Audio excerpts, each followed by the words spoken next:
Olá, olá, família Pílulas do ECA. Boa noite a todos e todas e todes, né? Numa linguagem aí mais atualizada. E satisfação em receber hoje Dani Zeponi, que é psicóloga, técnica do judiciário, palestrante na área da infância, especialmente sobre a escuta especializada. E hoje o convite feito a ela foi para que a gente falasse justamente desses 5 anos que a lei comemora, né, a promulgação dessa lei, e dizer para vocês que amanhã, aproveitar o momento, amanhã nós temos aí o curso que o Pílulas Leque elaborou especialmente para todos sobre a Lei Riborel. É um curso de 6 horas, um valor simbólico aí para que todos possam participar, possam aprofundar esse estudo, porque mexe com um sistema de garantia de direitos também. Ele altera várias leis, inclusive a 13431 em um aspecto ou dois. E por isso a gente fez esse curso. Quero convidar todos vocês para isso. Mas o tema hoje é ainda dentro do workshop, gente, porque infelizmente eu estava em uma capacitação e o hotel não suportou. Infelizmente a internet do hotel não suportou. Pedi para a Dani reagendar, ela gentilmente, né, cedeu esse tempinho para a gente ainda conversar sobre esse enfrentamento. Até porque, né, Dani? Boa noite para você aí. Até porque o que acontece é que esse enfrentamento ele é o ano inteiro. Nós não podemos faltar diante desse enfrentamento contra a violência sexual de crianças e adolescentes. Por favor. Entendo você perfeitamente, Gil. É algo que a gente discute tanto, né? Boa noite, pessoal. Boa noite aí, família Pílulas do ECA. Sejam todas e todos bem-vindos aqui nesse nosso momento. É um prazer imenso poder estar compartilhando esse momento, esse diálogo, essa discussão. Fico muito feliz pela organização do Gil, de vocês, para discutir a lei do menino Henry, que acabou, né, de chegar até nós com várias questões interessantes que a gente não sabia muito bem ao certo de quem que era, né, Gil? Estávamos comentando sobre isso, a gente achava que uma coisa era da polícia, outra era do conselho, outra era de não sei o quê, um empurra para o outro, aquela coisa clássica na rede de proteção, né? Muitas vezes o conselheiro tendo que acabar negociando coisas pelo entendimento, procura aqui, mas a lei está esmiuçada de outro jeito em outro lugar, né? Interpretações de interpretações das interpretações. E aí a gente ficava travado nesse enfrentamento à violência sexual, enfrentamento à violência física, violência doméstica como um todo, né? Que acometem aí as nossas crianças e adolescentes na nossa realidade cultural brasileira, né? Ainda não conseguimos extinguir a violência. É algo que a gente precisa realmente criar estruturas para enfrentar e enfrentar todos os dias, né? Enfrentar todos os meses, em que pese nós tenhamos aí uma concentração maior de atividades em maio, né? Porque o brasileiro precisa disso, parece que a gente precisa ser lembrado daquilo que é nosso dever de fazer. Então vamos lá. Inclusive em Riborel, na lei, tem criado um dia específico para o combate à violência doméstica, dia 3 de maio, se não me engano, eles criaram em maio também, por coincidência, mais um dia em maio para a gente enfrentar a violência contra a criança. É aquela coisa, né, Gil? É como se a gente não soubesse o trabalho que a gente precisa fazer, né? Aí a gente vai lá e coloca um negócio ali. Eu fico. Nos cutucar, né? Tem que ficar cutucando para a gente ver se a gente sai do lugar. Mas vamos lá, meu querido, vamos à nossa pauta, a tudo que você quer que eu fale, que eu possa trazer aqui para o teu público, para o nosso público, né? Nossos conselheiros, conselheiras, nossos profissionais da rede de proteção, né? O Gil me pediu várias coisas para a gente comentar, então a gente tem uma pauta, gente, fique por aqui, não saiam, nos aguente, que vai ser muito bacana esse momento do workshop aí, dando continuidade a todos os temas que o Gil tem trabalhado com vocês. Então, gostaria que primeiramente você se apresentasse, se apresentasse para a turma aí, por favor. Claro, gente. Eu sou Daniela, sou Dani Zeponi, como a maioria me conhece, vocês podem acessar meu Instagram, Dani Zeponi também, né? O meu YouTube, Dani Zeponi. Vou colocar para Psicóloga de eles aqui na formação. tela agora, tá? Ai, obrigada. Obrigada, Gil, agradeço muito. Podem me mandar um direct, pode se apresentar, pode falar lá no Insta, eu vim do Pílulas do ECA, que eu vou estar lá para compartilhar coisas com vocês, vou estar lá para discutir também assuntos interessantes aí ligados à infância. Eu sou psicóloga de formação, atuo há 10 anos agora, mês que vem farei uma década de Tribunal de Justiça do Estado do Paraná, na área da infância, juventude, família, crimes contra crianças, adolescentes, né? Na articulação da rede de proteção do meu município. Sou idealizadora da comunidade Heróis da Escuta, para um mundo protetivo e para um olhar que nós possamos dar para a escuta de crianças e adolescentes que sofrem violência, né, que precisam da nossa ajuda, que sozinhos eles não conseguem dar conta de sair de todo esse ciclo, né, de toda essa vivência abusiva, de tudo isso, todas essas faltas de cuidado, todas essas negligências que as nossas crianças ainda sofrem, infelizmente, no Brasil. Então, eu fico muito satisfeita, muito feliz de estar aqui com vocês. O meu olhar é um olhar da psicologia sobre o direito, sobre a cultura, sobre os aspectos psicossociais, sobre como podemos pensar num mundo mais igualitário, num mundo mais equitativo, num mundo onde nós paramos, né, onde nós paremos, na verdade, de olhar para as nossas crianças como se elas fossem menores, né, como se elas fossem menores em todos os sentidos, né, um mundo sempre muito adultocêntrico, onde a gente não consegue escutar o outro e muito menos escutar as crianças, né, isso me deixa muito triste, e eu percebo que a gente ainda tem muito isso, né, por isso o Gil me pediu uma pauta aí grandinha de coisas, e nós vamos, na medida do possível, respondendo as dúvidas de vocês, conversando, dialogando nesse momento, elencar tudo aquilo, todas as discussões importantes, né? Tudo que eu puder ajudar, que eu puder agregar nesse momento para vocês. Bom, para aproximar você aqui do público do Pílulas, eu queria que você, de certa maneira, contasse para a gente levou você a se aproximar da área da infância. Está dando uma microfonia, não? Eu não, estou te ouvindo tranquilo. Se alguém puder dar um feedback aí, galera, por favor. Vocês estão ouvindo o Gil numa microfonia ou vocês estão escutando ele tranquilo? Espera só um pouquinho, porque meu microfone com o meu áudio. Deixa eu ver agora. Eu quero solicitar para o meu ajudante, que eu acho que ele está me ouvindo, que eu preciso do carregador do notebook, amor. Eu não estou vendo ele por aqui, então eu acho que você deve estar me ouvindo em algum lugar da nossa casa. Por favor, me ajude aqui nessa assistência.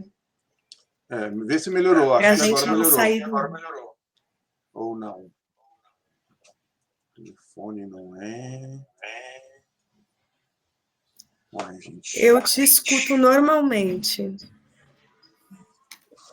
Por que será?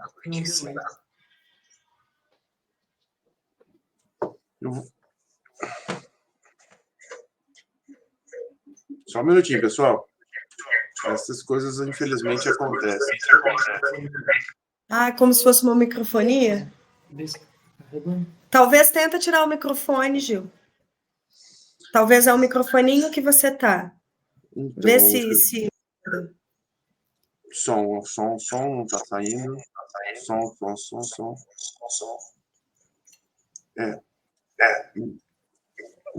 Que pena. Porque esse aqui não está ligado. Está ligado. Eu preciso fazer uma configuração aqui. Câmera de resolução áudio.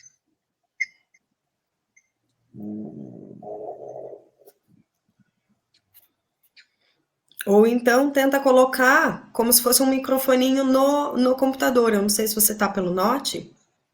Não, estou no computador, mas agora eu acho que... Vamos ver se vai reduzir o som ruim aqui. Nas configurações também do áudio, o stream às vezes tem um botão assim, tipo cancelamento de eco, áudio estéreo, alguma coisa assim, que pode te ajudar ali nas configuraçõezinhas. Vamos dar uma olhada. Eu achei ele aqui já isso, mas eu tô achando no áudio. Deixa eu ver se eu troco o microfone. Som.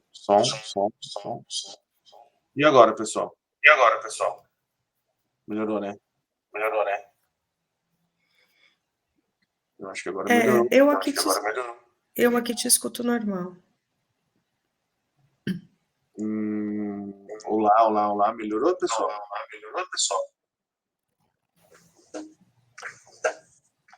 Eu vou ter que rever isso depois, porque eu curso amanhã. Infelizmente, vocês vão ter que me aguentar com essa voz aí, porque a gente tem algum conteúdo e eu não quero atrasar muito não, tá, gente? Desculpa, É só o mas... Gil que vocês escutam com eco? Vocês estão escutando normal?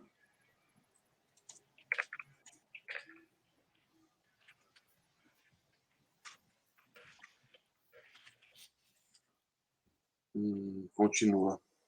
Aqui, só o Gil que tá, é só eu mesmo. Obrigado, Aline.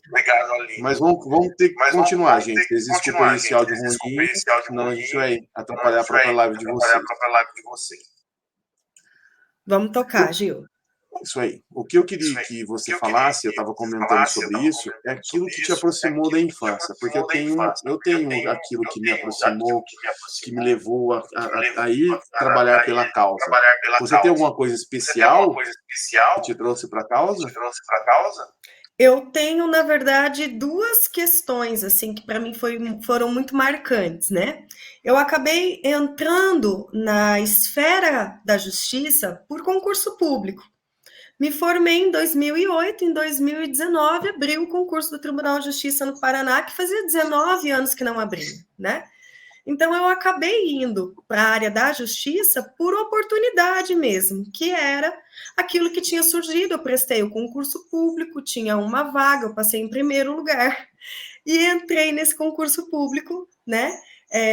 Não tinha ideia do paraquedas que eu tinha caído, né, Gil? Aquela coisa assim, você caiu no mundo aqui, né? E o meu primeiro caso foi um abuso sexual de uma adolescente com um primo, né? Tanto com um primo, quanto depois, posteriormente, nós investigamos com um tio. Então, era abuso sexual que acontecia dentro da família, né? Um abuso ali incestuoso, um abuso intrafamiliar. Foi meu primeiro caso, e aí eu falei, cara, eu tô nesse lugar por um propósito. Alguma coisa aqui eu estou a servir, né? E eu fui internalizando muito essa questão de ser servidora pública, né? O que é que realmente eu faço? Qual é a minha função? Né? Qual é ali o meu lugar em tudo isso, né? Então, eu fui ficando cada vez mais ligada à infância, cada vez mais consciente do meu lugar, do meu propósito, né? E do quanto que as crianças não conseguiam se proteger sozinhas. E por que eu estava ali, né? Eu comecei a perceber, Gil, o quanto que o psicossocial, tanto a psicologia, quanto o serviço social, quanto a pedagogia, enfim, nós trazemos uma humanização necessária para a aplicabilidade da lei. Nós trazemos uma humanização que é muito difícil de ter quando não existe profissionais como nós, né? E o quanto essa batalha é muito grande entre o que é a lei, o que é o dever ser que nós temos, né? Ligados aí dentro da nossa sociedade, né? E o que realmente se é, o que realmente a gente aceita que o outro seja, né? E como lidar com tudo isso no sistema de justiça, no sistema legal. Não consegue fugir da lei, a gente não consegue se desvencilhar das regras sociais, e parece que essas regras elas não foram construídas para pessoas concretas ali, né? Pessoas de fato existentes no sistema. E isso foi me mostrando os motivos pelos quais eu me apaixonei tanto pela infância, e hoje eu entendo que a infância ela é tão mal vista, parece, né? Ela é tão esquecida por tantos motivos que você fala muito bem nas lives, nas tuas capacitações. Eu também discuto muito isso, né? Parece que a infância não dá dinheiro, parece que a infância incomoda, Parece que a infância é um construto muito novo, né? Até 1900 a gente nem pensava que a gente tinha que proteger o filhote humano da própria da própria gestora dessa vida, gestor dessa vida, mas a gente tem que proteger o filhote humano de nós mesmos, né? Das próprias mães e dos próprios pais, e o quanto isso se torna essencial nos dias atuais em que vivemos. Eu também tenho uma historinha bem interessante, que o pessoal já conhece, depois eu não vou entrar nela em função do nosso tempo, mas realmente, sempre que vai ter alguma coisa dentro de nós que vai remeter ao nosso trabalho e quando nós nos identificamos, não tem jeito. É uma mosquinha que pica e a gente não tem como sair. A gente não tem como sair, é incrível, né? Bom, nesse mês de maio que passou, nós tivemos dois grandes momentos. Dentro da área da psicologia, a gente tem a luta antimanicomial, e dentro da infância nós temos o tratamento da violência sexual contra a criança e adolescente. Os dois são no dia 18 de maio e os dois têm uma grande importância, porque olha só, você traz aí essa sua sensibilidade para o ser humano. E as pessoas não olham para a infância, para o doente mental, vamos dizer assim, tá? Ou vamos dizer para as minorias. Como um todo, né, Gil? E aí, nesse momento, eu queria que você falasse breves palavras sobre a questão da luta antimanicomial. Olha, Gil, eu gosto... Pode terminar. É só concluindo, porque assim, as pessoas não têm noção, às vezes, e quando eu tenho oportunidade eu falo sobre isso, de como é o sofrimento das pessoas que sofrem de algum problema mental. E os avanços que nós tivemos, que ainda não foram tão trabalhados, quiseram e estão tentando piorar novamente. Tentou-se, por exemplo, tirar da área não governamental a representatividade no Conselho Nacional Antidrogas. Depois tentaram fazer isso em outros conselhos. Isso reflete diretamente na saúde mental. Então, eu queria que você falasse sobre isso um pouquinho para a gente. Gil, eu percebo que o buraco é mais fundo, sabe? Eu gosto de falar da luta antimanicomial, eu tenho muito disso na família mesmo, pessoal, né? A mãe do meu pai, minha avó paterna, é suicida, se enforcou quando eu ainda era criança. E tive uma tia irmã do meu pai, a família do meu pai é toda trágica, que eu não vou ficar falando disso para vocês aqui à noite, não, porque senão vocês choram. Mas eu tive uma tia que também foi assassinada, a filha mais velha da minha avó, 7 facadas, com muito sofrimento psicológico, uma violência doméstica de muitos anos, né? Ela faleceu em 2001, quando ainda não tinha Maria da Penha. E eu percebo, na verdade, Gil, olha, a lei 10.216, né, que é a nossa lei aí da luta antimanicomial, ela é de 2001. Mas, de fato, a gente começou a ter uma organização, enquanto Ministério da Saúde, portarias e tudo mais, né, para que a gente descentralizasse todos esses cuidados no hospital, com manicômios, hospícios e tudo mais, né, como a gente tinha isso, mais ou menos perto ali de 2010, 2011, né, 11 anos depois quase, né. E isso que nós estávamos lutando nos CAPs, nas RAPs, né, na Rede de Atenção Psicossocial, no Centro de Apoio, né, Psicossocial, a gente veio lutando sobre isso, no Centro de Atenção, desculpa, Psicossocial, que é o CAPS, a gente veio lutando sobre isso para adultos. Nós passamos 10 anos avançando e pouco avançamos. Quando nós estávamos começando nessas lutas para a criança, porque daí vieram as portarias do Ministério da Saúde em 2012, 2013, para que os nossos CAPs, as nossas RAPs, né, nossas redes de atenção psicossocial, elas englobassem saúde mental de crianças e adolescentes. Isso em 2011, gente, 2012, 10 anos, nós estamos em 2022. E a gente vê um governo que temos hoje, como o governo, né? Eu não vou ficar citando nomes, porque vai que o YouTube tira essa live do ar e não é nossa intenção, né? A gente tem um governo como hoje que aniquilou isso daí, tipo, não tem porta de entrada para crianças e adolescentes que sofrem doença mental. Quem tem filhos aqui, crianças e adolescentes que necessitam de atenção psicossocial, que necessitam de uma saúde mental, você não tem porta de entrada no SUS. Você não tem onde procurar ajuda. Você não tem um leito de hospital, você não tem um CAPS que realmente trabalhe na atenção ambulatorial, porque não tem equipe técnica, não tem recursos humanos.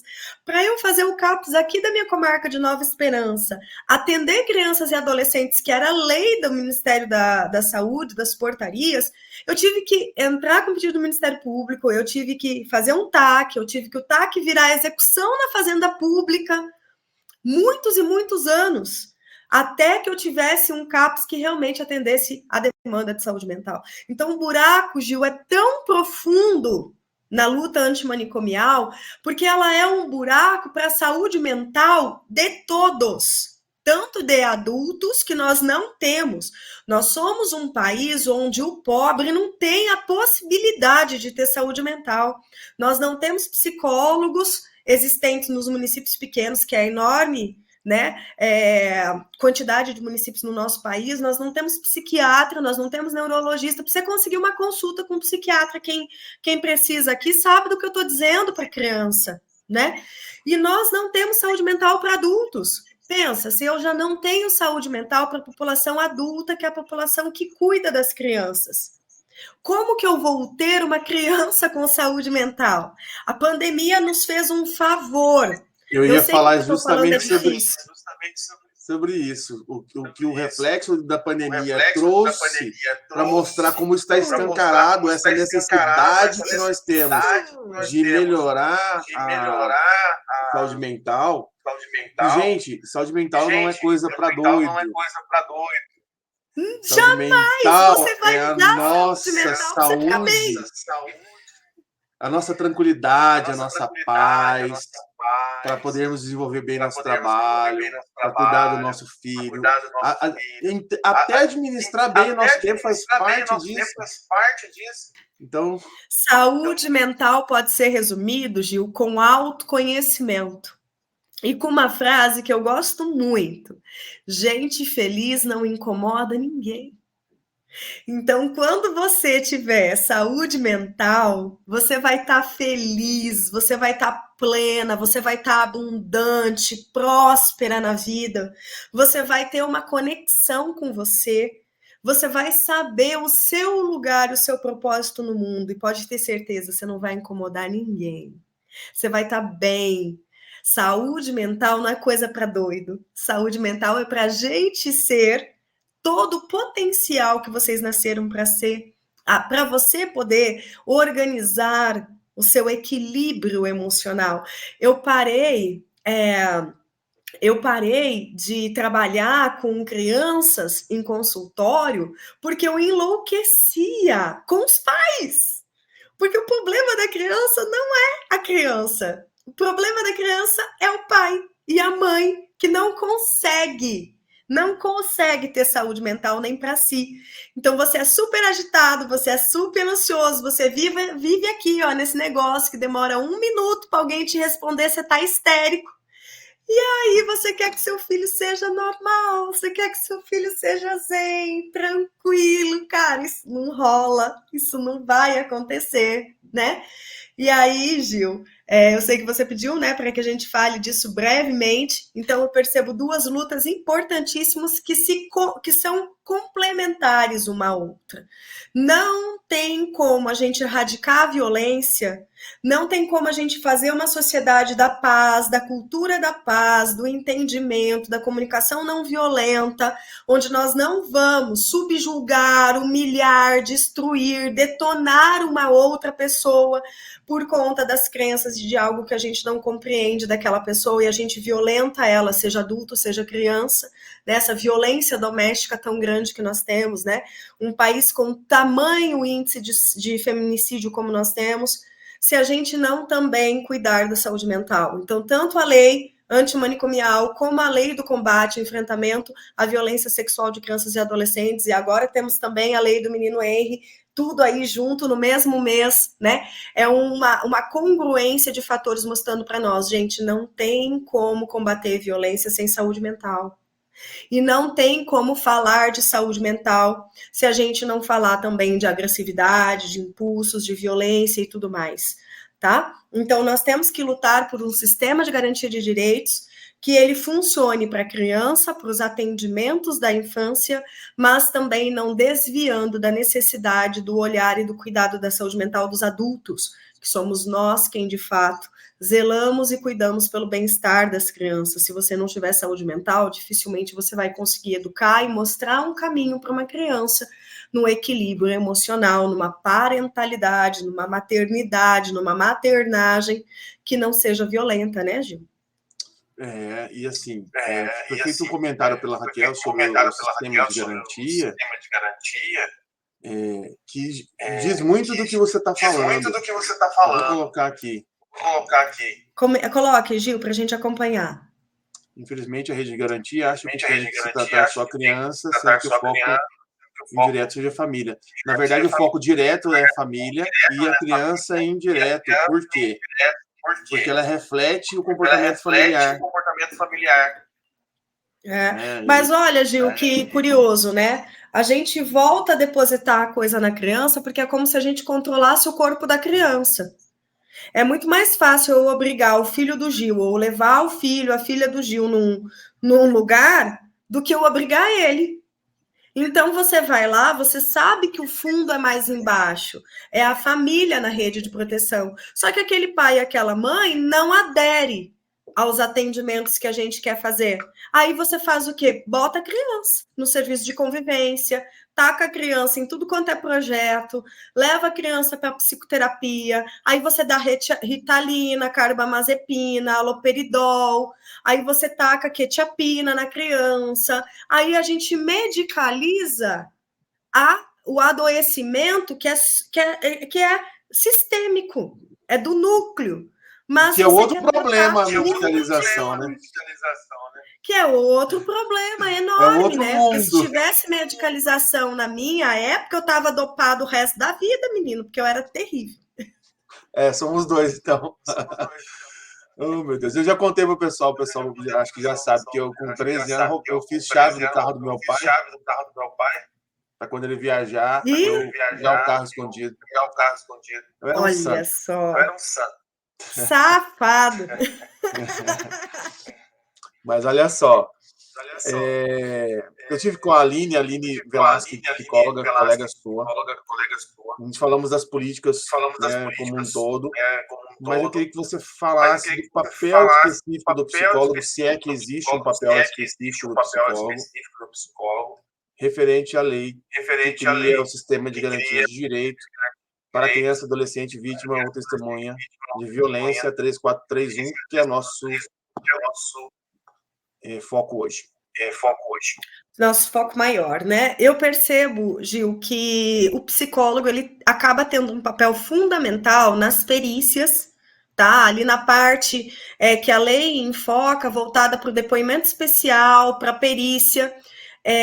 ligadas aos casos de enfrentamento à violência de crianças e adolescentes, testemunhas, vítimas e tudo mais, né? Fazer uma avaliação prévia do caso, ver como essa criança vai ser ouvida dentro do judiciário, por exemplo, dentro do sistema de justiça, seja ele o judiciário, seja o Ministério Público, seja no IML, seja ligado à delegacia. Eu acho que isso é um papel importantíssimo que o psicólogo tem. A gente precisa criar esse olhar avaliativo da vítima, de como ela se sente em relação ao que aconteceu e como é que isso vai ser ouvido. Essa criança, ela quer falar sobre o que aconteceu, essa criança vai ser ouvida como, vai ser uma audiência de depoimento especial, essa criança vai ser ouvida através de uma perícia, porque eu preciso de mais tempo, de outras técnicas, de outros exames psicológicos, para que eu possa atender essa vítima. Eu percebo um papel crucial do psicólogo mais dentro dessa questão da responsabilização, por exemplo, do que dentro da escuta especializada e do acolhimento da revelação espontânea. Eu visualizo, gente, eu não estou dizendo se isso daqui é certo, se é errado, tá? Eu estou falando da minha vivência. Eu visualizo que a escuta especializada, ela é muito mais da rede de proteção como um todo, e eu tenho como ensinar o conselheiro tutelar a acolher uma revelação espontânea, eu tenho como ensinar a escola a lidar com essa revelação espontânea de violência dentro da escola, eu tenho como desenhar, explicar tudo isso, e ensinar essas questões nas oficinas do serviço de convivência. Então, a escuta especializada, a gente não precisa centrar ela no psicólogo, sabe? Eu percebo o psicólogo importantíssimo para auxiliar essa criança a lidar com um sistema muito mais voltado para a responsabilização daquele indivíduo e o desdobramento que isso traz. Porque quando, por exemplo, a filha do Gil, de 6 anos, vem me contar de uma violência que ela viveu dentro da casa dela, com o irmão do Gil, com a irmã do Gil, por exemplo, é muito mais difícil para essa vítima ver aquele irmão, aquele tio preso, ou ver o que trouxe dentro do sistema de responsabilização, mobilizações no sistema, no eixo sistêmico dela, né? Dentro da família mesmo. Como é que o Gil lidou com isso? Como é que a avó lidou com isso, né? Como é que essa família vai olhar para ela? E aí o papel do psicólogo é muito importante, até mesmo para respeitar se essa criança quer falar ou não, para respeitar como que essa criança vai falar, como que eu vou explicar para ela, como que eu vou fazer ela entender os mecanismos dessa lei, que ela é tanto protetiva, mas ela também é de responsabilização, né? E essa ótica circular e linear, né, que também a gente escuta a Patrícia Lages falar, que é uma psicóloga aqui no Ministério Público do Estado do Paraná, que vocês também podem ter acesso aos materiais dela. É importantíssimo da gente prestar atenção em como é que nós vamos fazer essa vítima também entender essas discussões que vão se suceder a partir do momento em que toda essa bomba cai à tona na rede de proteção. Então, eu vejo...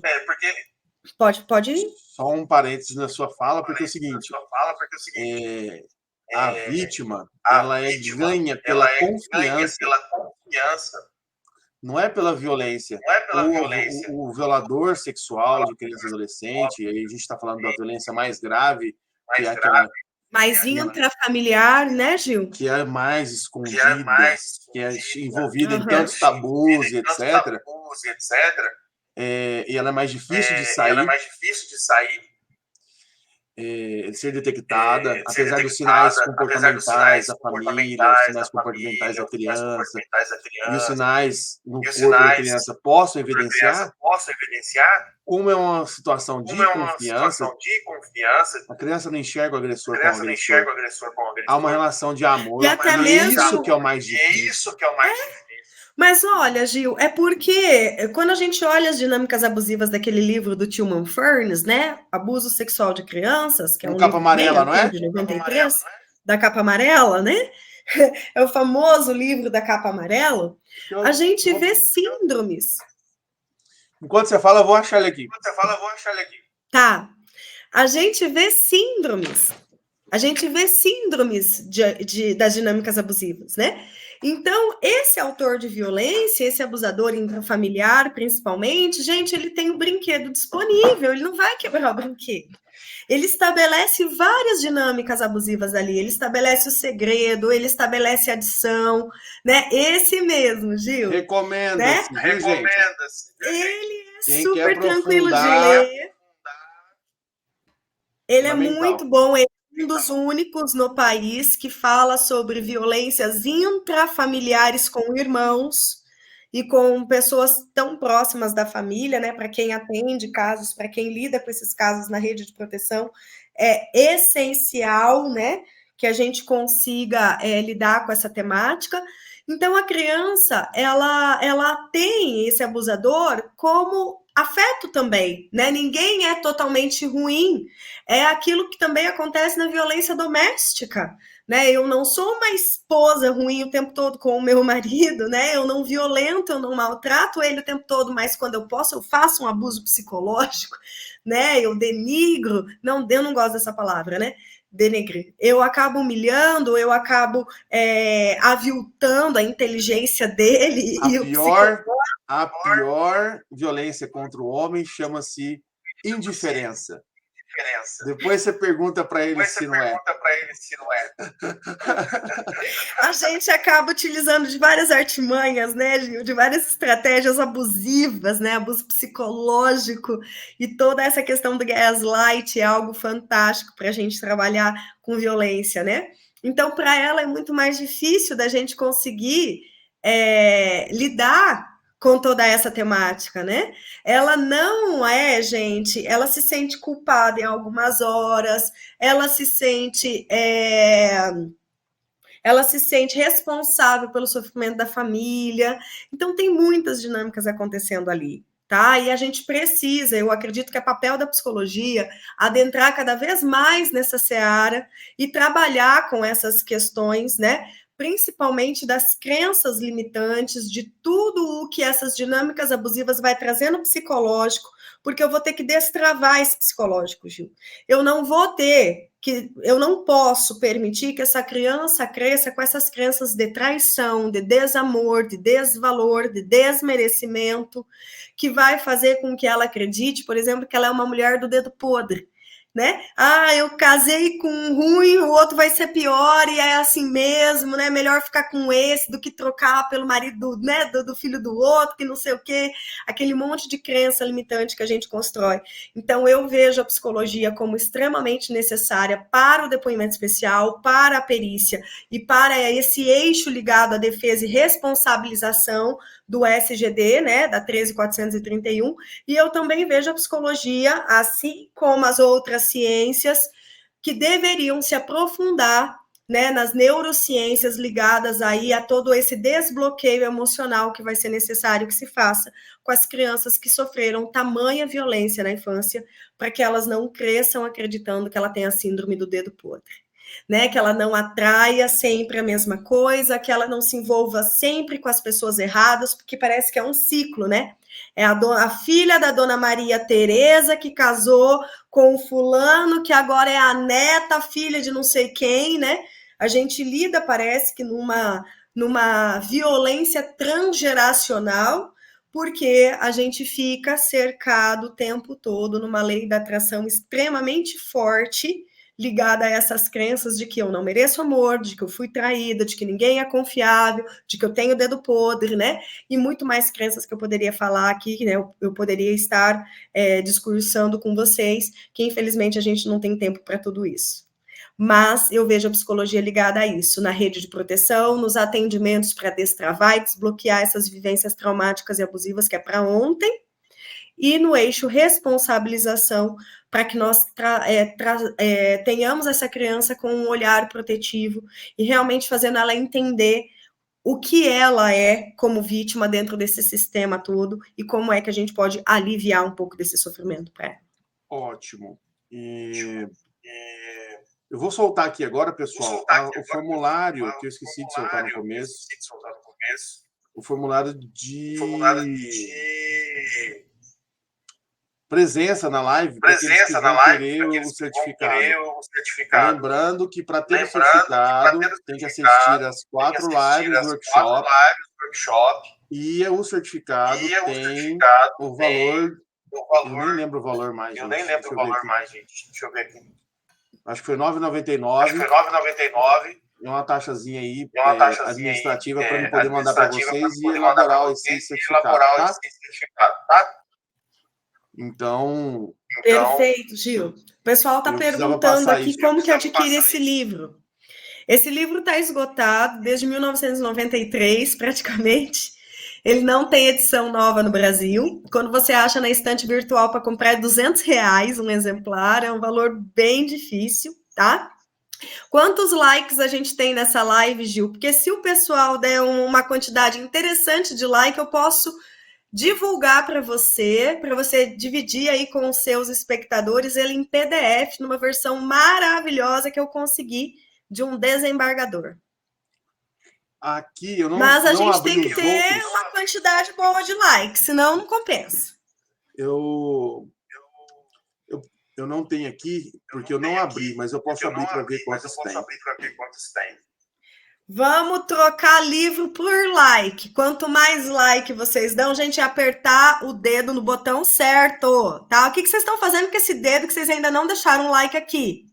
Porque quanto mais like vocês dão, o Instagram, o YouTube, o Facebook fazem tudo isso daqui chegar a mais gente. E com certeza tem mais pessoas no mundo e no Brasil que precisam escutar tudo isso que a gente está discutindo.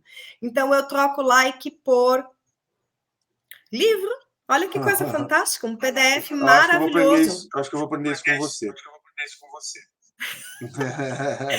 Bora lá, Gil. Quantidade de likes, se chegar, a gente divulga.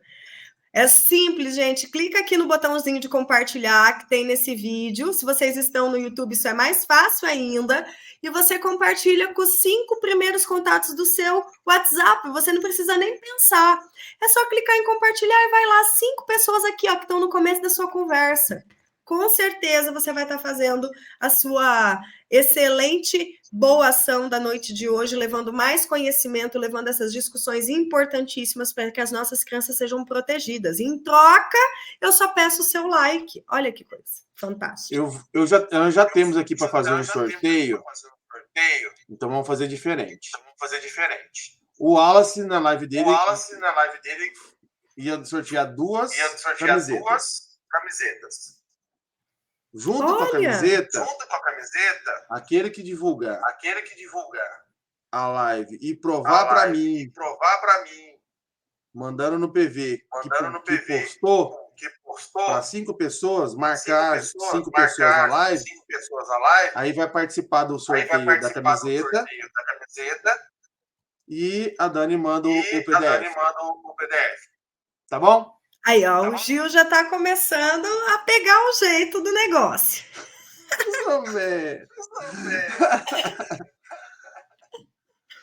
Vamos lá, vamos seguir então, viu, gente? Vamos seguir. Na 13431, nós temos 3 formas, entre aspas, de quê? Ouvir a criança ou adolescente. A gente tem revelação espontânea. A gente tem o depoimento especial. Estou aqui anotando. E a gente tem a escuta especializada. Bora definir isso, Dani? Porque isso aqui é uma coisa muito importante para o público do Sistema de Garantias de Direito. Perfeito, Gil. Eu já adianto que eu tenho, assim, uma visão, às vezes, que é um pouquinho diferente de algumas pessoas, de algumas autoridades sobre isso, tá? Eu respeito a visão de todo mundo. Eu já estou aí com cerca de 3.000 alunos capacitados por mim nos cursos que eu dou, tanto presencial quanto online, as prefeituras que me contratam para trabalhar com escuta especializada, acolhimento de revelação espontânea, e os alunos que hoje eu tenho na Hotmart, dentro dos meus cursos, que já passam de 100. E eu percebo que quando eu compartilho isso, quando eu ensino eles entendem. E eu começo a perceber que aquela rede de proteção, existe uma rede antes da Dani e uma rede depois da Dani. Meus depoimentos lá no Instagram estão lá para vocês conferirem, né? Não sou eu que estou dizendo. Vocês podem acessar que vocês vão ver os depoimentos dos meus alunos indicando isso, o quanto que o curso fez modificações para eles, tá? Momento merchan do meu curso, mas agora eu quero explicar um pouquinho sobre isso que o Gil pediu, tá? E eu vejo, Gil, que na verdade nós temos 4 formas, tá? É que uma delas a gente acaba esquecendo um pouco, que é a perícia, tá? Então, para mim, eu vejo o depoimento especial, a escuta especializada e revelação espontânea, eu vejo como a mesma coisa, e eu já vou explicar para você por que eu vejo assim. Eu vejo a perícia, tá? Perícia psicológica, perícia do IML, perícia social e tudo mais, que seja voltado à construção da prova, que não seja por DE, né? Que não seja por depoimento especial. Um parâmetro só, porque um parêntese só, é porque essas 3 estão destacadas na lei. Mais na Né? 13.431, né? Isso, por isso que eu trouxe essas 3, a gente sabe da questão da perícia. É bom vocês falar dela, porque o pessoal amplia mais ainda o leque. Perfeito, Gil. E eu percebo a necessidade de que a gente se entenda nisso daí, tá? Para mim, gente, escuta especializada, ela pode ser agendada por um profissional de referência e ela pode ser por revelação espontânea. Para mim, elas são a mesma coisa, vai depender, na verdade, do momento em que isso acontece, tá? Então, escuta especializada é o procedimento de entrevista. Então, é uma entrevista, gente, é uma conversa. Se a criança não conversa, não dá muito para você fazer escuta especializada, né? E aí a gente já sana um monte de percalços que a gente tem aí, né? Com criança muito pequena, com criança em idade pré-escolar ainda que nem fala, criança de 3 anos que vem para escuta especializada, eu acho isso muito estranho, porque a lei é clara em dizer que é um procedimento de entrevista, é uma conversa. Se a criança não tem como conversar com você, o adolescente não tem como conversar com você, é muito difícil você fazer escuta especializada, né? Por isso que vem a perícia. E aí, se a escuta especializada ela não dá conta na rede de proteção, porque extrapola uma entrevista, por exemplo, né? A gente percebe que aquilo dali é muito pouco para entender o que aconteceu com essa criança e protegê-la, vamos para a perícia, né? Vamos usar essa outra moeda que nós temos em relação ao enfrentamento da violência contra crianças e adolescentes, seja ela sexual, física, psicológica. E eu vejo, Gil, também uma coisa que as pessoas esquecem, que a revelação espontânea, ela pode ser falada quanto que ela pode ser física. Se uma criança chega na escola, por exemplo, toda queimada, com assadura, ela chega mordida no corpo, ela chega com bituca de cigarro, ela chega espancada. Você precisa que ela te fale ainda que ela foi violentada, criatura? Tu não tá conseguindo ver? Eu chamo de indireta. Revelação espontânea indireta. Eu chamo aqui no nosso fluxo, né? Eu e a promotora, a nossa doutora Viviane, nós estamos colocando como violência, revelação espontânea não verbal, tá? Porque a gente está tão focada na revelação espontânea falada, né, verbalizada, que a gente esquece essas outras que são não verbais. E a criança fala muito por comportamento e também pelo corpo. Então, é algo que a gente precisa começar a olhar, que a gente não olhou. Então, vamos lá. Escuta especializada é o procedimento de entrevista sobre ali a situação de violência que aquela criança viveu ou testemunhou perante o órgão da rede de proteção. Então, a gente tem que entender o que é órgão da rede de proteção.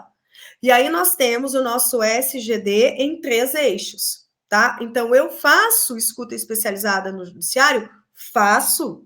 Como acolhimento de revelação espontânea, eu faço. Se uma criança chega até a minha sala dentro da justiça, dentro do judiciário, eu vou fazer. Tem casos, Gil, que eu recebo aquela criança numa disputa de guarda que não tem nada a ver com violência. E no meio da entrevista ela começa a me falar que ela foi na casa da avó, no sítio, e que lá esse avô maltrata ela, judia, ou às vezes até comete atos sexuais com ela. Isso já aconteceu comigo. Então a criança foi falar para mim de como era a convivência dela com os pais, porque os pais estavam brigando pela guarda. Mas no meio da entrevista na minha sala, ela me revela violência. O que eu vou fazer? Falar, ó, cala a boca, não é aqui comigo não que você vai conversar, com uma psicóloga lá da escuta especializada, eu vou encaminhar você para ela. Não, né, gente? Então a gente acolhe revelação espontânea quando a revelação tá ali na tua frente, né? Tá ali para a pessoa falar para você. Então, eu vejo escuta especializada e revelação espontânea a mesma coisa. Só que a criança chega espontaneamente para falar para você e você vai ouvir ela, você vai ouvir essa situação, porque você está na rede de proteção e essa criança está contando o que aconteceu com ela. E eu vejo a escuta especializada também agendada quando a gente suspeita.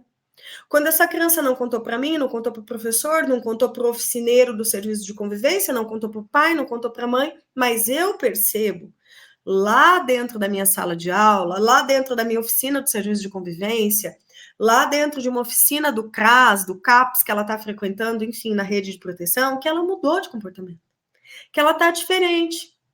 E me vem um estalo de que pode ser uma violência. Então, eu preciso de um profissional mais capacitado, eu preciso de um profissional mais treinado para sentar com essa criança e tentar conversar com ela e ver se alguma coisa vem, ver se ela se abre para a gente entender o que está acontecendo. Então, eu percebo revelação espontânea como uma escuta especializada que a criança veio espontaneamente te falar. Eu percebo escuta especializada num serviço de escuta especializada, por exemplo, do município, como uma escuta especializada onde a criança não revelou para ninguém, mas eu suspeito. E aí eu preciso de um profissional que venha falar mais disso, né? Que tenha uma habilidade maior de estruturar rapport, vínculo, fazer uma entrevista com uma criança que é mais resistente, porque afinal de contas ela não te conhece.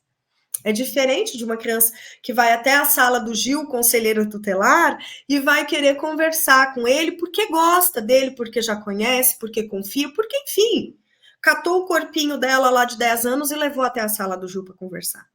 É totalmente diferente de uma criança que nunca viu ele, e ele vai ter que sentar, organizar uma entrevista e tentar visualizar se aquilo dali dá para a gente tirar A alguma revelação coisa, espontânea, digamos, né? ela é um momento, ela é uma situação, é muito situacional, na verdade.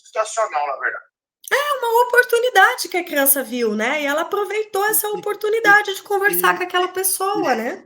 E por isso que eu vejo ela bem separada da escuta num local adequado.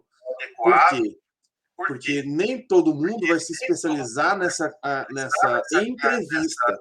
Porque essa entrevista, a minha forma de enxergar, e eu aprendi isso com as professoras da ESMAGES, lá do Mato Grosso do Sul, e entendi que se eu tenho um padrão, uma técnica, se eu tenho que estabelecer um rapport, se eu tenho que fazer de uma forma para ganhar a confiança e me aproximar da criança, na revelação espontânea ela já tem uma facilidade. 80% do rapport já foi feito para você tocar a entrevista. Porque eu ensino a colher revelação espontânea com uma entrevista mesmo, com um guia de entrevista. Para não fazer ninguém tirar do útero. No caso, aí a revelação fica por uma metodologia de a criança falou, anotei o que ela falou, é só isso, sem entrar na questão. É uma espécie de anamnese bem simples. Recolhe os dados básicos, quem é, quem que não é, o que ela disse, e pronto. Se a criança já revelou para um adulto, usa o adulto, e o que o adulto falou vai ser usado para tocar o procedimento. Aí faz o boletim de ocorrência e manda para responsabilização, porque daí essa criança vai ser ouvida lá no DE ou na perícia, que vai realmente entrar em detalhes. Mas o mais importante que eu vejo entre essas duas não é somente os atores de assistência, de conselho, que devem se preparar para receber uma revelação. É a rede toda, o tiozinho da van, a tia da cantina, todo mundo se preparar. Eu acabei de dar uma capacitação em Astorga que todas as merendeiras das escolas estavam lá, as cozinheiras. Ótimo, e é necessário isso. Porque a criança, às vezes, você segue a criança ali, todo dia. Brinca com a criança, no caso da merendeira. Ela vai e comenta, sem perceber que é violência. Aí a tia já, opa! Como assim? E aí você pode começar o É. trabalho a partir disso. Isso é fundamental. Eu sempre guio toda entrevista de criança sobre situação de violência, porque é um crime, né? Então você vai estar conversando com uma criança, mesmo que seja na revelação espontânea, sobre uma situação criminosa. Não é igual você perguntar para o seu filho se ele comeu hoje na escola, né? Então é por isso que a gente tem que ter um certo cuidado, um certo preparo, e eu ensino o acolhimento da revelação espontânea com um protocolo, que eu uso o protocolo NICHD, mas a gente tem vários protocolos de entrevista que é possível de serem utilizados, né? Porque quando a criança vem contar para você qualquer revelação de crime, você tem que responder 5 perguntas básicas. Você não vai ser indutivo, você não vai ser inferente, você não vai ser investigativo no sentido criminal, mas você tem que saber o que aconteceu com ela, quem é que fez aquilo, como é que aquilo aconteceu, quando que foi? É recente, é agora, é de 10 anos atrás e ela quis te contar lá na fila da merenda, porque, enfim, ela quis te contar, né? E como que aquilo aconteceu, o que aconteceu, quem, quando e onde é que aquilo aconteceu. Então, essas 5 perguntas básicas é essencial que numa revelação espontânea você entenda. Porque se você precisar contar isso para alguém, você consegue contar isso, passar isso numa ficha de revelação espontânea, a rede de proteção inteira vai entender, todo mundo vai ter o básico ali para não ter que conversar com essa criança de novo, para não ter que expor essa criança a mais uma entrevista desnecessária. Inclusive, a Entendeu? legislação Então, falha num aspecto, Dani, de não determinar qual órgão que vai fazer.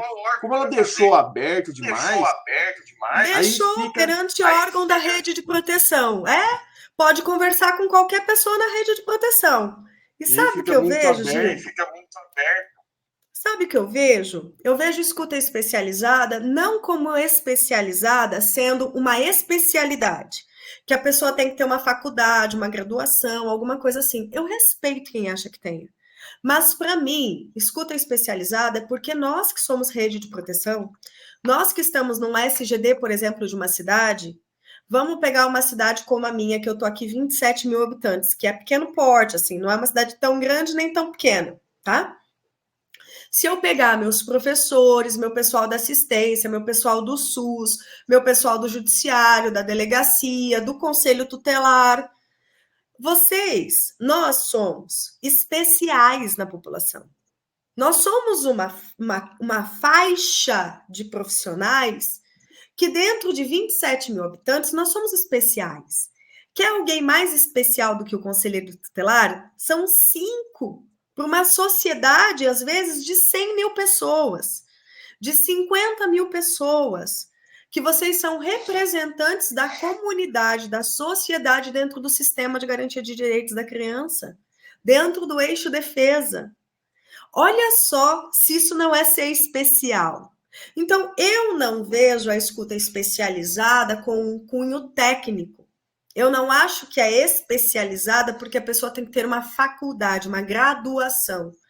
Eu vejo ela especializada porque nós somos uma rede de proteção. E dentro de uma comunidade, de uma população de 20 mil pessoas, 27 mil pessoas, 50 mil pessoas, você é especial na defesa dos direitos da criança e do adolescente no atendimento dessas vítimas. Você tem que saber fazer alguma coisa. Você tem que saber conversar.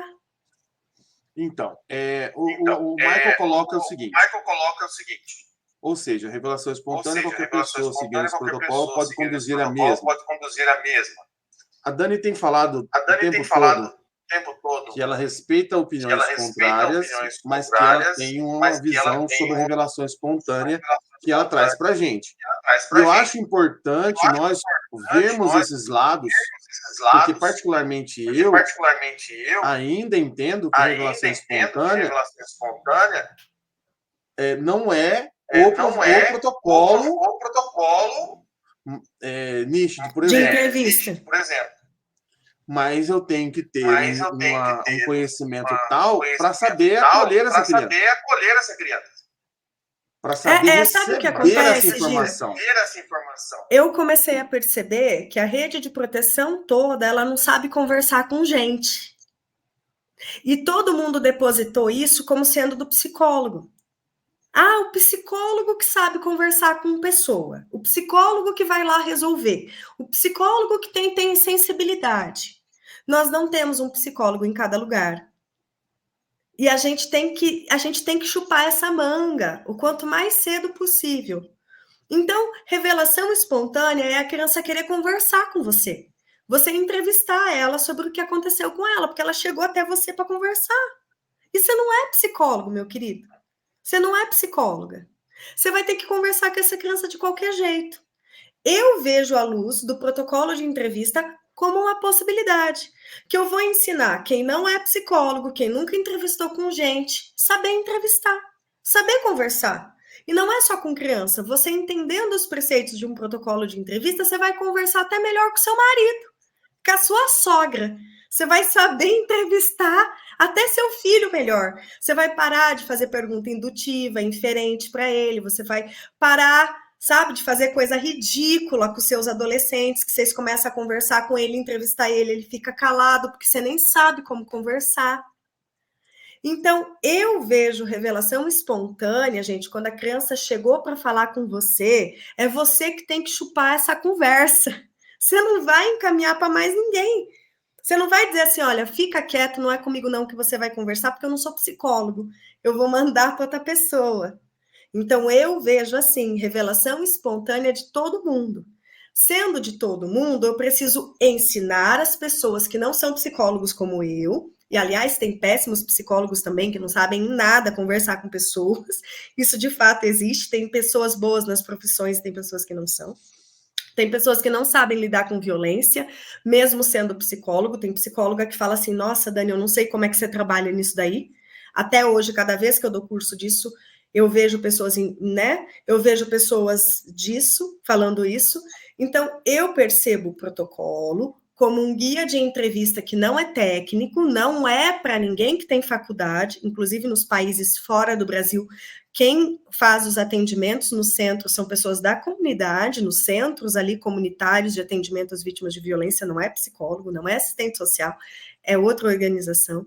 Eu vejo como uma possibilidade de ensinar um professor, um conselheiro tutelar, um educador social, um enfermeiro que está na sala de vacina, vacinando a criança, e a criança fala, não pega no meu braço porque está machucado, minha mãe me bate de noite. E aí, como é que essa pessoa vai conseguir conversar com essa criança com um guia de entrevista que vai, pelo menos, te ensinar a como não fazer merda? O que não conversar, como não perguntar, não fazer pergunta fechada e tudo mais. Entende? Então, eu vejo como uma possibilidade de eu ensinar mais pessoas da rede de proteção a lidarem com violência de criança da melhor forma possível, porque a violência chegou até você. É por isso que eu ensino a escuta especializada e a revelação espontânea com um protocolo científico, porque eu acho muito mais fácil ensinar uma técnica, eu acho muito mais fácil ensinar um protocolo do que fazer uma pessoa parir de dentro de si um jeitinho de conversar com a criança, sendo que ela não é dessa área, sendo que ela não estudou para isso, sendo que ela não se preparou. E isso é a verdade das nossas profissões. Nossas profissões não aprendem a falar com gente. Acrescentar nisso, sabe, Dani? Desculpa te cortar. No caso do conselheiro tutelar, especialmente, ele não pode executar serviços. Perfeito. É claro que se ele receber revelação espontânea, ele vai ter que saber recepcionar isso e fazer. Conversar com a criança. Beleza. Acolher, igual eu também não executo serviço no judiciário, eu não executo nada no judiciário. Eu só escuto. Para poder porque o juiz vai fazer alguma coisa. Revitimizar, que é o objetivo da lei, e isso repassar para o órgão que vai fazer essa escuta. Isso ele vai preencher o CIPIA, ele vai fazer o CIPIA, ele vai preencher tudo lá, vai fazer os ofícios e os encaminhamentos, porque ele já acolheu da criança. Uhum. E agora é os outros profissionais da rede que vão tocar. E aí tem mais coisas que o conselho pode fazer. De maneira imediata, se ele não tem o serviço, ele requisita o serviço. De maneira imediata, O que ele pode fazer? Ele tem duas opções. E eu estou falando isso para os conselheiros porque é o nosso maior público, tá? Perfeito, Gil. De maneira imediata, ou seja, médio e longo prazo, nós vamos trabalhar o artigo 136 no ONU, que é o quê? Trabalhar o orçamento junto ao município para que esse serviço exista. Perfeito. E também um outro aspecto. A legislação, a própria 13431, trouxe uma alteração no estatuto que coloca que o serviço inexistente ou ineficaz deve ser comunicado ao Ministério Público para que o serviço seja criado. É atribuição do MP provocar os executivos para que o serviço exista. Perfeito. E olha, esse serviço de atendimento da escuta especializada, ele precisa existir para quando a criança não contou para ninguém. É só isso que eu quero que a gente comece a ter de separação dos fatos. Uma coisa é a criança catar o corpo dela de 7, 8, 10 anos, que é uma criança um pouco mais consciente, e ela chegar até o conselho tutelar, por exemplo, e querer falar. Vocês são órgão de defesa, vocês têm que ouvir. É a mesma coisa de você chegar, Gil, com um dedo quebrado, triturado na máquina, você chega lá dentro da UBS, a UBS fala, não é aqui que você vai ser atendido. Você vai ter que ir lá no hospital de não sei na onde. A UBS não vai fazer isso com você. Ela vai dar um atendimento inicial, vai chamar o SAMU, vai ligar, vai fazer não sei o quê, mas a UBS vai te receber. Então, quando você tem um direito à vida violado, porque você teve ali um dedo quebrado, você está com uma hemorragia de útero, se você é mulher, se você chegar no hospital, você sabe onde defender o seu direito da saúde, porque senão você vai morrer. Uma criança que chega até a porta do conselho tutelar, que vocês, conselhos, são eixo defesa de direitos, a criança que tem um direito violentado deveria saber que é lá que ela vai falar, vocês deveriam ter acolhimento de revelação espontânea de violência de criança todo dia. Tinha que ter fila de pessoa, de criança ali querendo conversar com vocês para contar a violência que sofre em casa, da quantidade de violência que a gente tem no Brasil. Isso não sou eu que estou dizendo, são os dados do Disque 100, são os dados epidemiológicos, tá? Então, se essa criança chegou até a porta do conselho tutelar, eu não estou dizendo que vocês vão executar nada, não. Vocês só vão conversar. Vocês vão ter que saber ouvir a violência que essa criança tem para contar, porque ela está indo no lugar de defesa dos direitos dela. É a mesma coisa de você estar com uma hemorragia de útero e você procurar o hospital porque você sabe que você vai morrer. Você está procurando o seu direito de defesa da saúde. A criança está procurando o direito dela de parar de sofrer violência. Ela não consegue fazer isso sozinha, ela precisa de um adulto. Então, vocês vão fazer escuta especializada, como acolhimento de revelação espontânea, gente. Porque a pessoa chegou até a porta de entrada de vocês. Vocês vão ter que dar um jeito de conversar. Se vocês querem fazer isso do jeito de vocês, com um jeitinho ali que vocês vão ter, beleza. Eu não vou fazer nada com isso.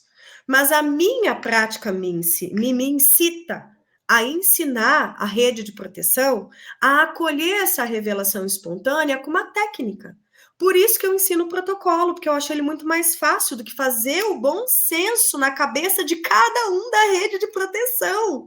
Isso não vai rolar nunca no Brasil. Então, eu acho muito mais tranquilo ensinar quem não sabe conversar com criança a conversar.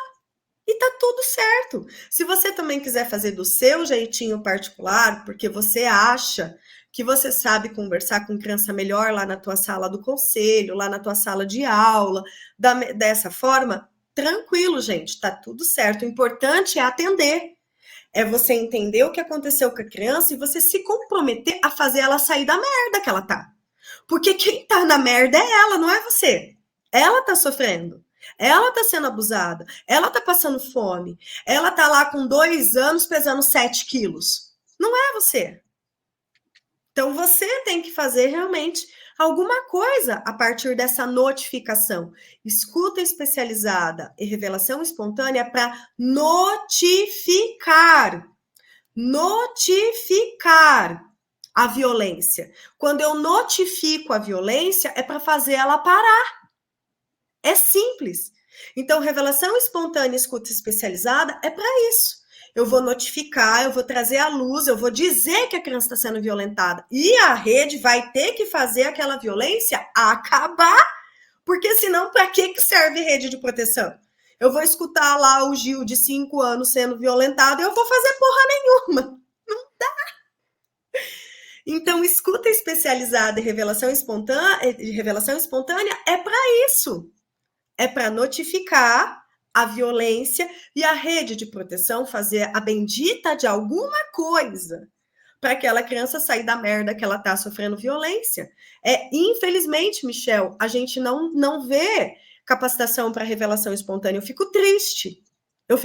Porque é necessário. A minha agenda de cursos presenciais está para novembro. Eu, infelizmente, não tenho também possibilidade de atender todos os municípios que acabam me procurando. E é algo urgente que a gente precisa. Ensinar a rede de proteção a acolher revelação espontânea. Eu fico muito triste quando vocês que são do Conselho Tutelar me dizem, mas as crianças e os adolescentes, mais os adolescentes acabam vindo, né? Mas as crianças não vêm no Conselho Tutelar falar da violência. Isso é extremamente preocupante para mim. Porque, olha, pensa comigo, Michel. Você não tem dúvida, se você está tendo uma crise de apendicite, seu apêndice está estourando, você não tem dúvida de onde você vai procurar a defesa da sua saúde, você tem? Você vai no hospital, meu querido, porque senão tu morre. Agora eu tô tendo uma criança violentada, abusada, queimada, humilhada. Eu tô tendo uma criança que passa fome. Ela deveria saber onde ela vai buscar a defesa dos direitos dela, que é no Conselho Tutelar. Mas as nossas crianças fazem o quê? Ela tem medo do carro do conselho. Ela acha que o Conselho Tutelar é o bicho-papão.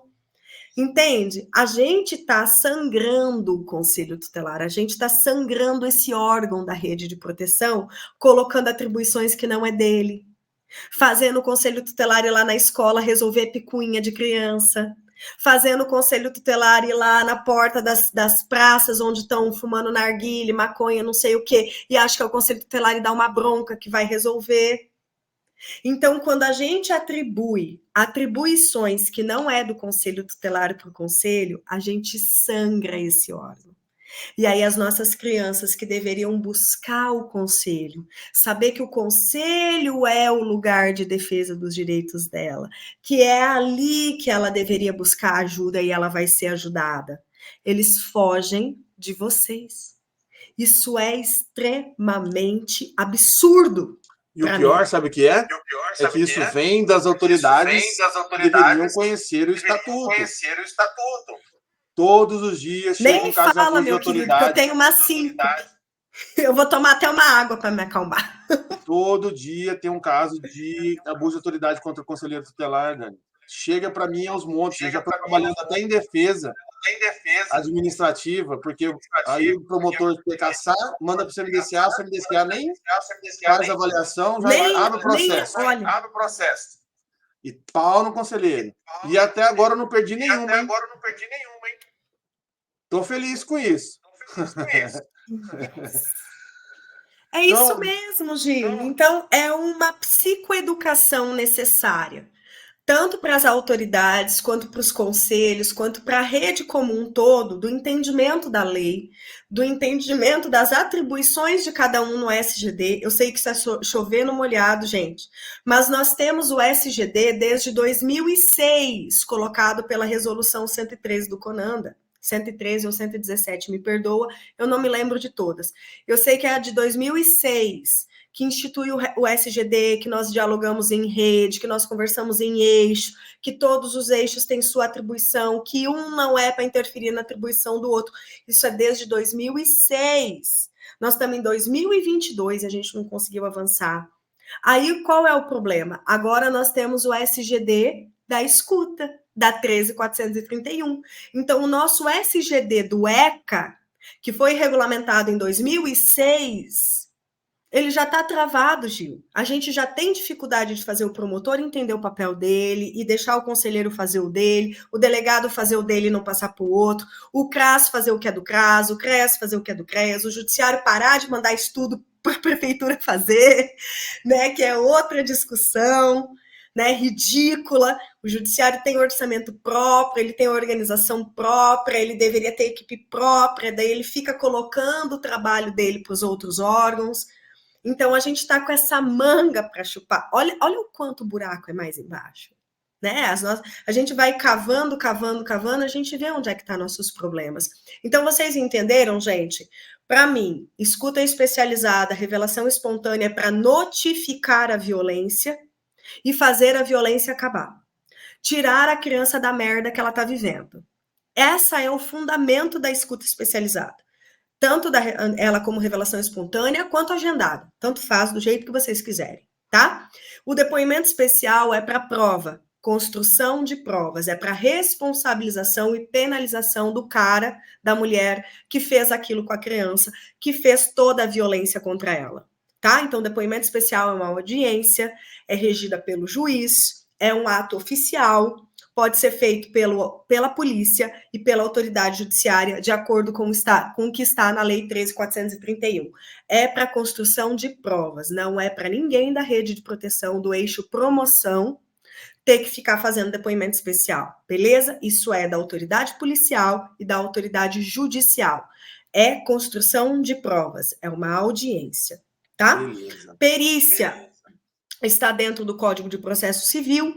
Perícia para construção de provas, perícia tem um rito próprio, pode contratar assistente técnico, pode ter quesitos formulados pelas partes, e tudo aquilo lá que o perito vai avaliar, vai buscar conversar com a rede, vai buscar conversar com o médico que atendeu na UBS, vai buscar provas ali ligadas a questões na escola, o perito pode ter acesso às repartições públicas e tudo mais, e ele vai fazer um laudo ali, uma avaliação com um diagnóstico, uma conclusão que ele vai apresentar para o juiz, tá bom? Então, eu vejo essas categorias aí dentro da 13.431, tá? Se vocês tiverem alguma dúvida ligada a essas definições, manda aqui nos comentários que o Gil coloca e a gente retorna, tá bom? Só para a gente ir avançando nas nossas pautas.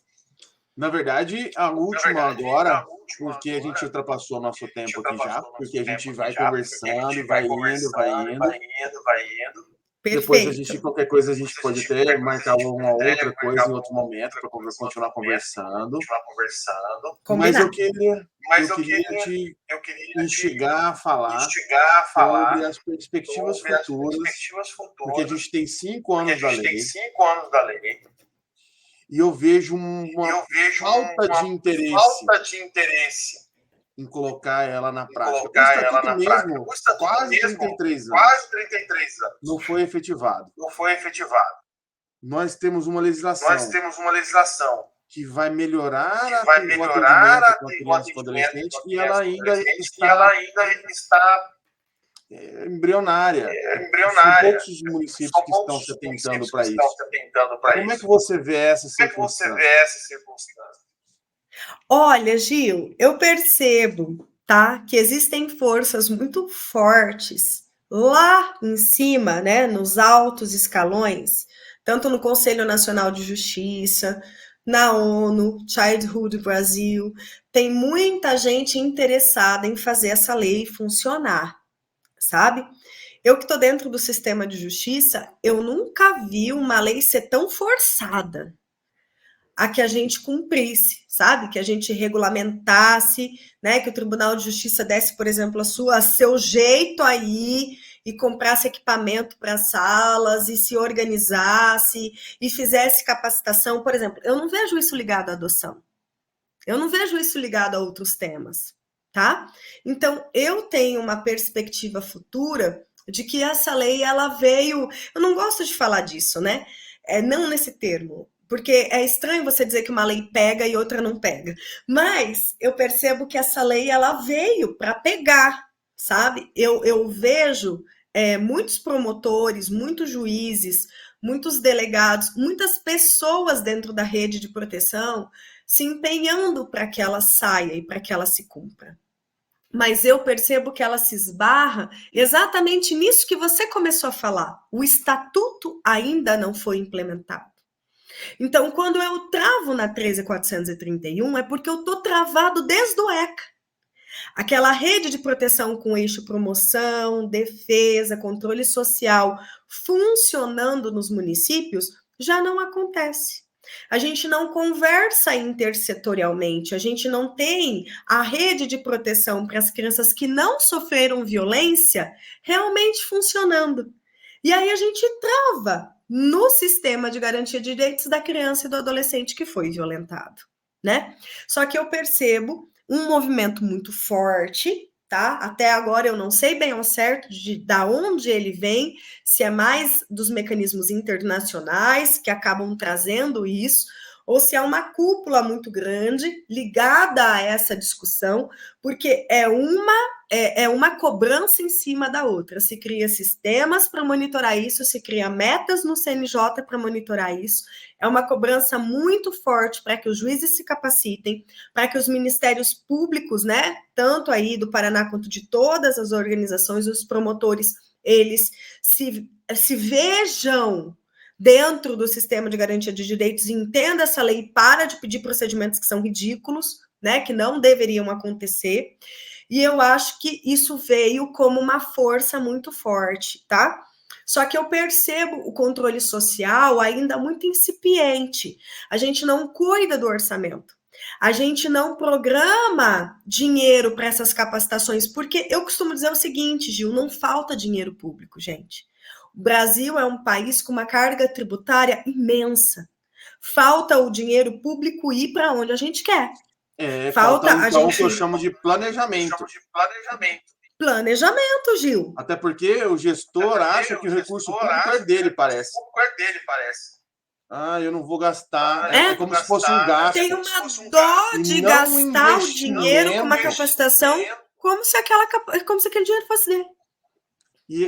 É um negócio essa situação da infância deveria ser vista como investimento, não como gasto. Porque você está lidando com as pessoas. E quando a gente lida com pessoas, e as pessoas mais frágeis na relação entre crianças e adultos, nesse mundo adultocêntrico que nós vivemos, o que acontece? Ela não é observada a prioridade absoluta. E aí eu ouvi essa semana de um advogado de um local aqui que eu trabalho não, mas eu ouvi uma situação aqui de um local que cuida de crianças e adolescentes no meu município falar que prioridade absoluta não vale nada. Mas, Gil, você sabe que para mim a prioridade absoluta você tem que começar com você? Porque quando eu vejo tanto humano gastando dinheiro com animal, me dá um estresse. Nessa pandemia, todo mundo reclamando de falta de dinheiro. Você vai olhar lá, os maiores negócios onde se gastou dinheiro foi com bicho, com pet. Você gastando dinheiro com animal de estimação. Gente, sinceramente, cada um sabe a prioridade que tem na vida, porque prioridade vem primeiro, não tem assim, dois primeiro lugar. Entendeu? Ou você é primeiro lugar ou você não é. Eu passei em primeiro lugar no meu concurso público, só tinha uma vaga, meu bem. Não tem duas, entendeu? Prioridade vem primeiro. Agora, eu preciso entender se a prioridade absoluta ela existe para você mesmo que está me ouvindo. Porque enquanto você tem R$1 e você gasta isso com outra coisa que não seja criança, a criança já não é a tua prioridade. Eu costumo ser reconhecida aqui como a doida da criança. Porque se eu tenho R$5 para doar, eu dou para alguma coisa que envolve criança. E não é que eu não gosto dos bichinhos. Eu tenho uma tartaruga aqui em casa, já tá bom, é de bom tamanho, entendeu? Porque o Daniel gosta de um bichinho, eu tenho uma tartaruga. Porque se dependesse de mim, gastar R$30 para comprar os camarãozinhos que a tartaruga compra, e esses R$30 eu pudesse comprar um tênis, porque dá para comprar um tênis com R$30 ainda, tá?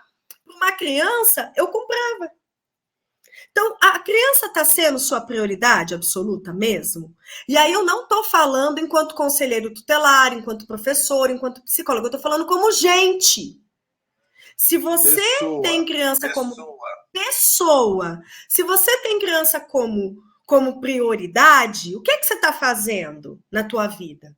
Você está realmente colocando aquela pessoa como prioridade, aquela criança? Porque se eu tenho uma TV para doar, eu vou doar para quem tem criança. Se eu tenho R$ 5 para gastar, eu gasto com criança. A minha empresa, a empresa que eu faço parte, que eu sou cotista, se eu tenho cota de doação, eu dou para projeto que envolve criança. A doida da criança sou eu na face da terra. Porque eu entendo que criança seja prioridade absoluta. E aí, criança é prioridade absoluta, inclusive no meu orçamento. Termina, conclua. No seu orçamento. Não, Gil. Inclusive no meu orçamento. E no meu orçamento como pessoa, e eu levo isso no meu orçamento lá na discussão no controle social. Ai, Dani, mas não tem verba para contratar gente. Tira uns cargos comissionados da prefeitura que vai sobrar recurso. E quando eu falo isso, as pessoas ficam bravas. Eu não tenho nada contra cargo comissionado. Todo mundo precisa trabalhar. Mas se eu preciso de assistente social e psicólogo para criança, para educação, para aplicar teste do VISC, que é psicólogo, para fazer busca ativa de criança na escola, eu preciso de um assistente social, vai tirar dinheiro. Não precisa ir tão longe nos cargos comissionados, não. Calma. Sabe o que eu costumo falar? Para de pintar meio fio. Ai. Para de colocar pista amortecimento aqui em Maringá. O prefeito resolveu pôr uma pista que amortece, que é gostosa de andar no Parque do Ingá, que é construir uma prainha. É para correr ou é para andar de carro nessa pista aí? É para correr, para você fazer exercício no Parque do Ingá, entendeu? Porque Maringá é a primeira cidade de qualidade de vida. Tem que parecer igual a historinha que tivemos aqui no meu município. Aqui a gente em Araxá é privilegiado por conta do Nióbio, né? Então a empresa CBMM, até fiz propaganda, ela deposita 5 milhões no fundo da infância e 5 milhões no fundo do idoso. Então, Dani, não tinha com que gastar dinheiro. Fizeram um projeto para levar a criança para Disney. Nossa. Prioridade, né? Nada contra, gente. Mas olha, o que isso vai agregar no longo prazo? Não tem aonde fazer projeto, não tem aonde alocar coisa, você não pode pensar em nada para melhorar.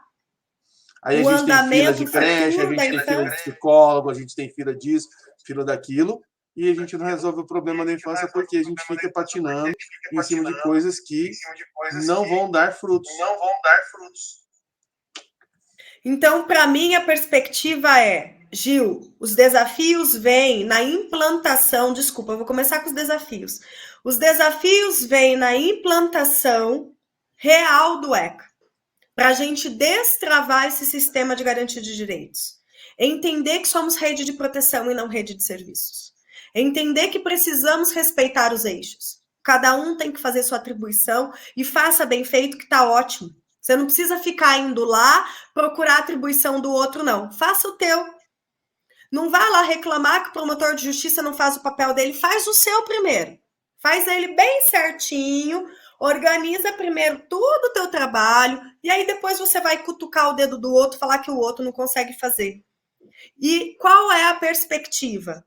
Que nós comecemos a olhar para a infância realmente com o olhar da criança e não com o olhar do adultocentrismo novamente. E que a gente perceba que somos um país extremamente rico, temos inúmeros recursos, mas a gente vive andando atrás do nosso rabo o tempo todo, principalmente na parte das capacitações, dos recursos públicos, né? Na parte da gente sair da nossa zona de conforto, criar projetos e realmente olhar para a infância como prioridade. As perspectivas que eu tenho é que isso vai ficar cada vez mais presente nas nossas regulamentações, nas cobranças, tanto nossa, pessoal, interna, quanto dentro das instituições. Eu vejo isso acontecendo no Tribunal de Justiça. Eu nunca tinha visto em 10 anos uma lei ser tão cobrada como essa. né? Que todo mundo se organize, que todo mundo se prepare, que todo mundo discuta sobre isso. Eu acredito que as prefeituras também estão sendo muito cobradas pelos promotores de justiça, né? A maioria das vezes as prefeituras que me contratam para escuta especializada e o acolhimento da revelação espontânea é porque o promotor está obrigando a contratar. É uma coisa assim, ó, vamos lá, vamos fazer, né? E vamos ver. Então, eles também estão sendo cobrados lá em cima, sabe, gente? É o famosinho TAC. É o famosinho TAC. É o famoso TAC. E eu vejo muita necessidade, né? Eu espero que cada um de vocês que estão aqui me escutando, vocês façam a reflexão de hoje. A criança, ela é prioridade absoluta para você? Já é suficiente. Você não precisa ficar colocando o dedo, futucando do amiguinho aí, alheio. Olhe para você. Você realmente dorme e acorda entendendo que criança é prioridade, e aí a criança vai ser prioridade na sua vida, no seu dinheiro, no seu desgaste, no seu tempo. E não você ficar propagando isso como uma filosofia, mas dentro de você não é assim que funciona. Então não adianta cutucar o amigo se você é falho, né? Faça essa reflexão que para mim já é suficiente. Porque quando você tiver a resposta, talvez você seja a doida da criança igual eu. E as pessoas vão te falar que você está sendo radical.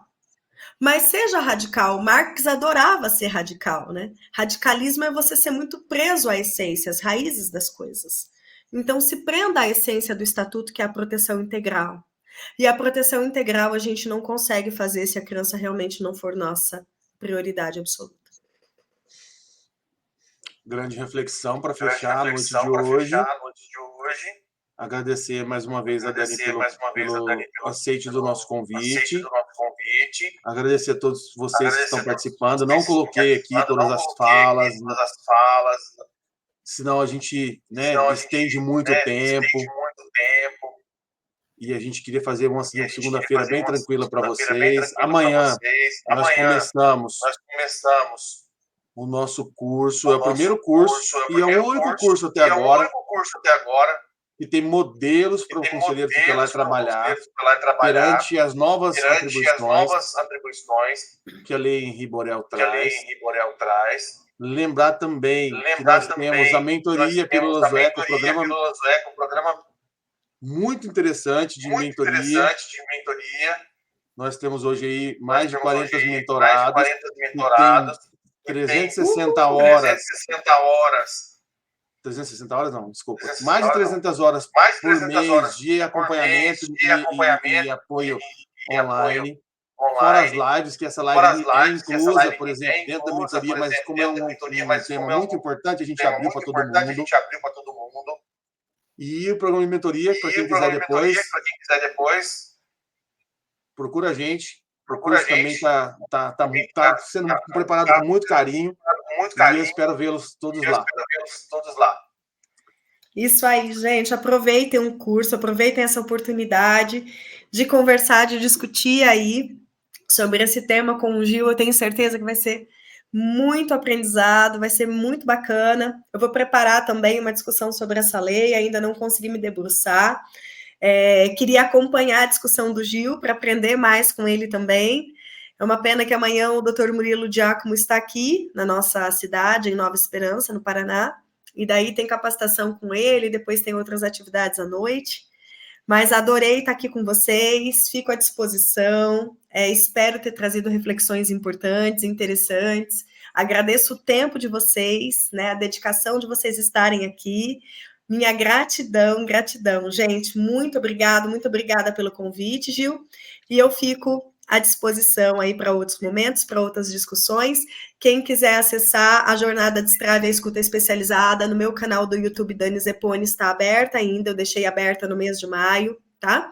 Deixei aí o Insta da Dani, ó, @Dani Zeponi, viu, gente?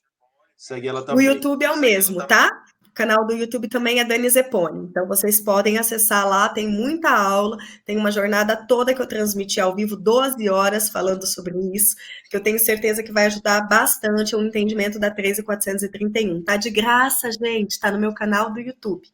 Pode ir lá, aproveitem, se deliciem, e eu tenho certeza que vocês vão sair de lá renovados, entendendo muitas coisas necessárias para o enfrentamento a violência de crianças e adolescentes, tá bom? Um beijo, um beijo, Valeu, beijo. gente.